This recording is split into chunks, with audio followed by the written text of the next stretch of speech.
Ние кога имавме влада, работевме така да не требаше меѓународните фактори да не собираат, напротив работевме и станавме земја кандидат. Добро, ви благодарам.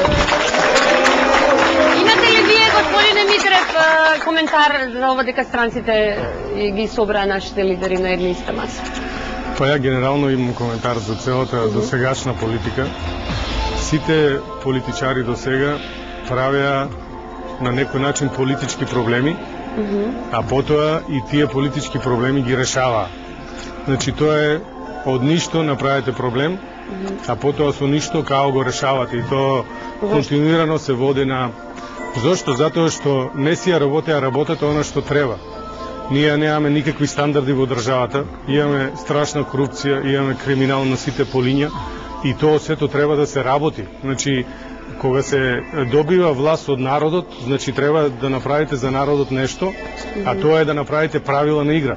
А правилата на игра гледаме дека не постојат нигде.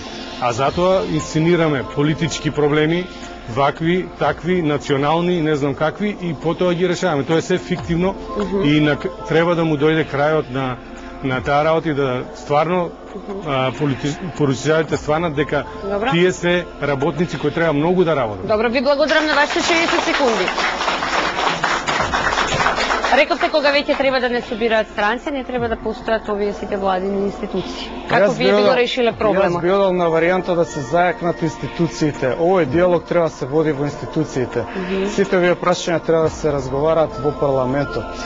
А замислите вие модерните држави кои што е Британија, кои што е Германија, да седнете да ги собирате лидерите затоа што на некоја партија не се допаѓа како стојат работите, само затоа што е во опозиција. Значи мораме да се свртиме према реалноста.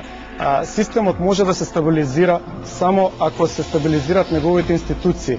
Јас мислам дека откако ќе се случат избори и кога ќе имаме влада која што е претежно на ВМРО-ДПМН, апсолутно опозицијата структурно работи со сите сили да се намали силата на институциите, односно диалогот да се извекува надвор и понатака работите многу лесно одат и од контрола. Значи мислам дека треба да се вратиме во институциите и таму да дискутираме. Добро, ви благодарам многу. Еве господине Макрадури, индиректно ве обвини господинот Петровски дека кога не ви се допаѓаат работите, тогаш вие имате право на некој поинакво однесување. Точно ли е тоа? Па му благодарам ако мисли што е факт. Значи како голема партија и моќна партија, без разлика дали сме во опозиција или во опозиција, ние сме доволно моќни да и во опозиција можеме да свикаме лидерска средба и да мора и премиерот да се појави таму. Не стојат така работите. Него гледаат луѓето дали одат работите напред или се закочуваат. Во момент кога ќе видат дека се кочат работите, тогаш се повикуваат без разлика што Социјалдемократска се во опозиција и да се консултира и да се праша. Добро, ви благодарам многу.